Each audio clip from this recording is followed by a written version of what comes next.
guys, welcome back to my channel. This is Joanne Wingrove here with Learning to Live a Happy, Healthy Life. So for those of you who have been watching, thank you. Don't forget to like, subscribe, and share this out for anyone you know that may benefit from it.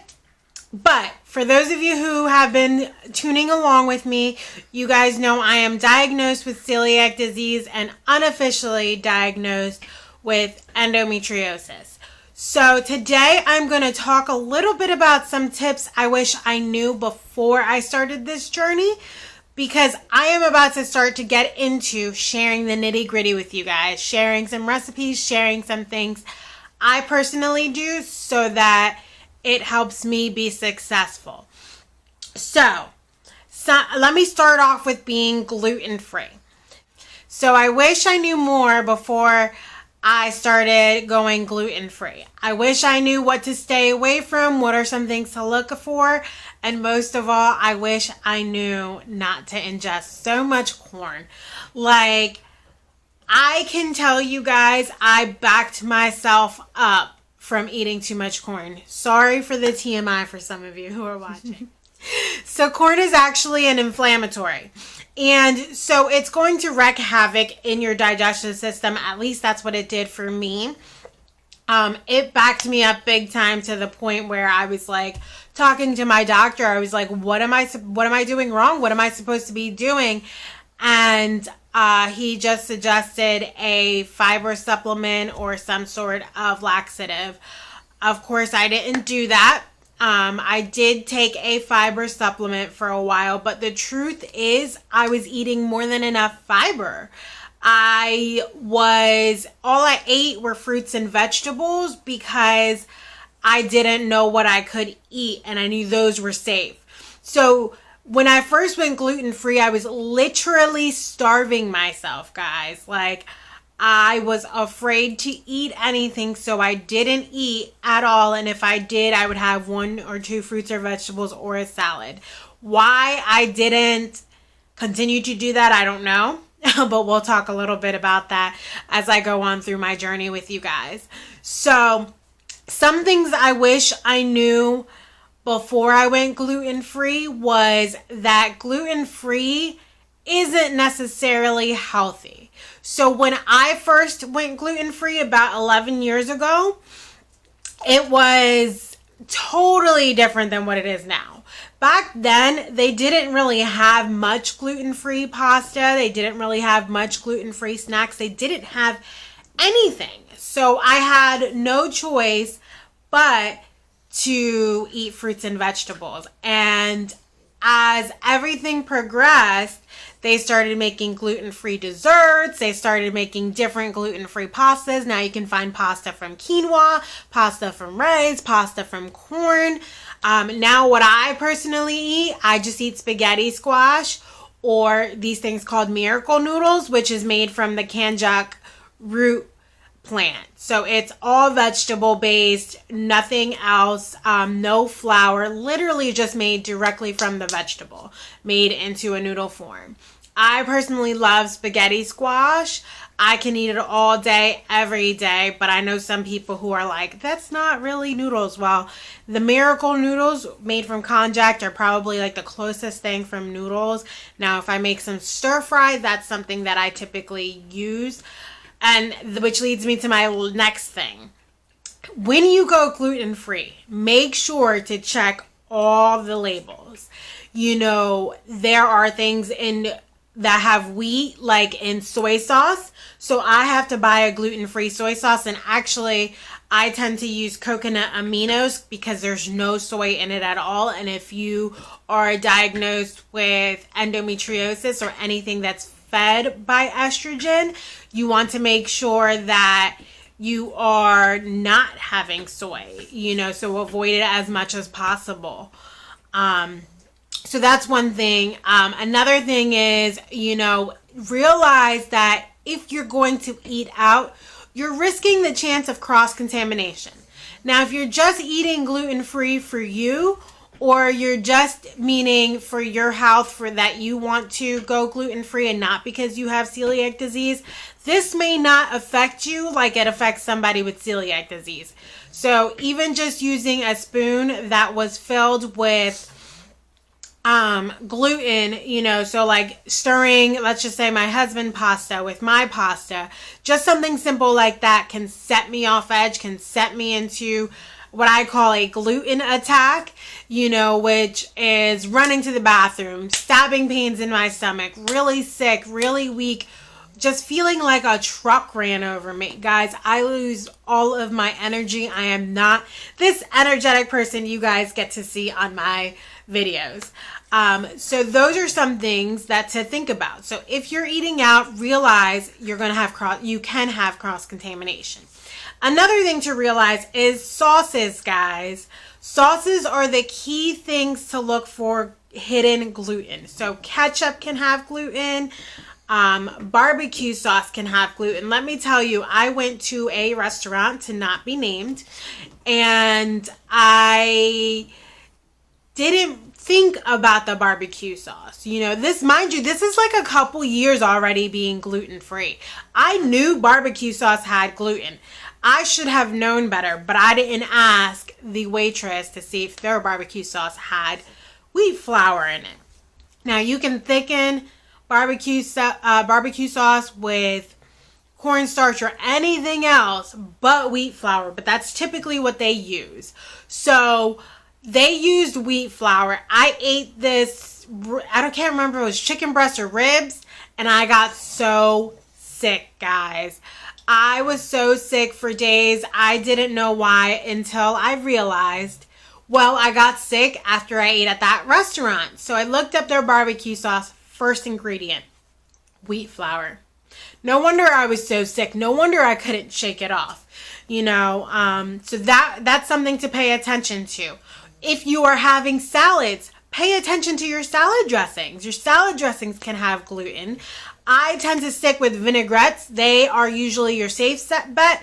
If you want to be even safer, just ask for salt, oil, and vinegar, guys. That is 100% your safe bet, which is why I go for vinaigrette. Vinaigrette is typically safe unless it's creamy. If it's creamy, then you have to watch out for that hidden gluten. So that's something I wish I knew. If you are a coffee drinker like I am, you definitely want to make sure you're checking your coffee creamers. That is also another thing that has hidden gluten, guys. So that is some tips that I wish I knew before I went gluten-free. Something else I wish I knew before I went gluten-free was that it is really expensive. Now, there was no way around it for me because I have celiac disease, but you want to make sure you're budgeting, guys, because if you are budgeting, you know what to expect in your budget. You know what to do. It's awesome. So make sure you budget when you go gluten-free, and realize that when you go gluten-free, going towards produce is going to be cheaper than going towards your artificial man-made stuff. The other thing I wish I knew before I went gluten-free, and would have helped me a couple years later, is that when they say no gluten, realize they're going to substitute it for something else. In this case, typically sugars. So while I thought I was eating healthy, I was really eating a lot of man-made stuff that had added sugar into it to make it go gluten-free. So my sugar levels were steadily skyrocketing, and unfortunately, my sugar levels got so out of hand to the point where I was borderline diabetic. So that was a little frightening for me when I went to the doctor and they told me my sugar levels were up, and I was like, but I don't eat sweets. Like, I can't unless I'm baking. And to be honest, I didn't really bake a lot because it's a lot of work to bake gluten-free. Lots of failed recipes before you find a good one. So you have to have the patience to bake. I guess that's another tip if you go gluten-free, is that you're gonna have the patience to bake, make everything from scratch, to A, make it more affordable, and B, know what you're actually putting in your body. So that is one thing. Another thing I wish I knew. Something else I wish I knew when I went gluten-free was there's no turning back. So for me with celiac disease, I can't turn back. Even, I've said this before, even if they make the injection to where you can have gluten, I probably won't take it. Actually, no. I know I won't take it because I'm not willing to go through the side effects. Because what that injection is doing is suppressing the disease, so tricking your body to allow you to have gluten. But to be honest with you, I don't really want gluten anymore. I feel amazing without it anymore in my body. And why would I put that thing in my body just so I could feed my body bad things? The last talk was fighting the disease versus feeding the disease. And if I have gluten, I'm just feeding the disease, and I'm worried that not only that, but it would affect my autoimmune system, where I'll start losing all my nutrients like I was going through before I was diagnosed with celiac. So the first video you guys saw, I have a very strict diet. I am sugar-free, aka unsweet, no added sugar, not artificial stuff. Soy-free, dairy-free.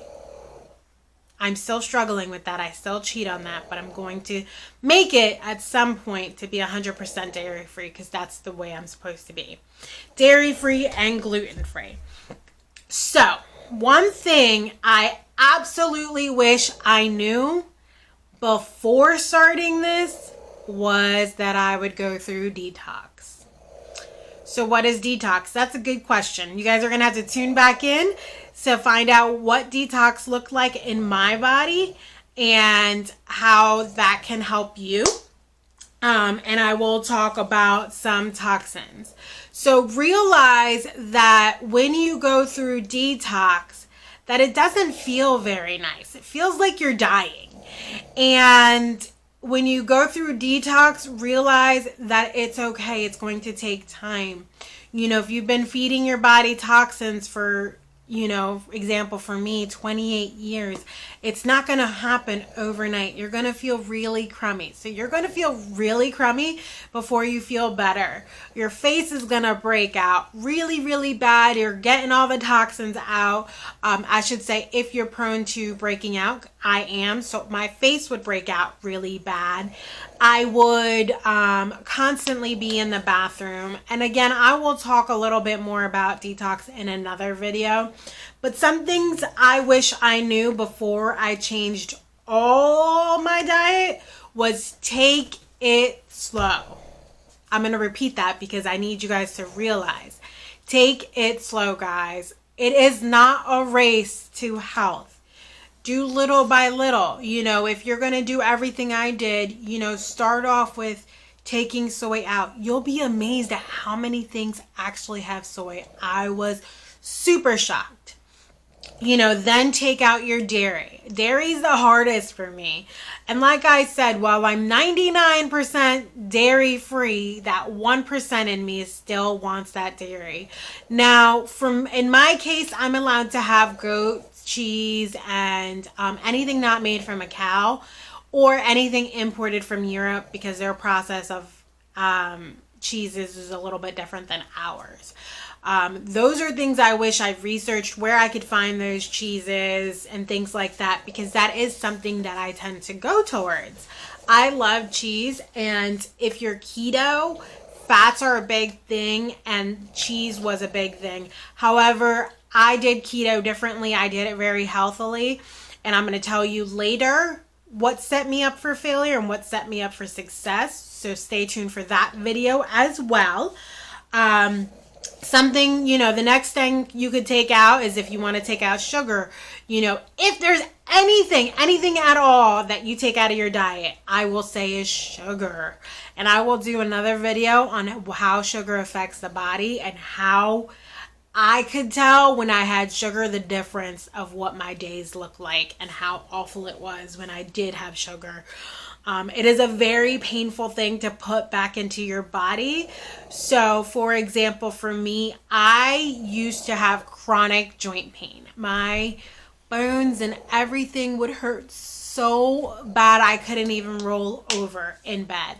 When I took that off, within months, the brain fog went away, the joint pain went away, and I had it one time. I had one bite on my anniversary. Was a gluten-free whoopie pie. Can I tell you, within 15 minutes, I had a migraine. It was insane. So take it slow, guys. Gluten-free. Gluten-free is a process. If you're going to go gluten-free just because you want to eat more healthy, realize don't go for the processed things because they're not as healthy as you think they are. If you're going to go gluten-free, go for your non-refined greens, go for your fruits and vegetables. Yes, have gluten-free pasta maybe if that's your thing, but don't have it every day. Just have it as a treat. Again, I'm fully recommend spaghetti squash. I absolutely love it. So that is something that you can consider as well. But anyways, that is it for this video. I hope you guys learned a lot. I hope it was super helpful. And stay tuned now for some recipes. My key thing to get across from you guys is take it slow, please. Don't put yourself into an awful detox like I did.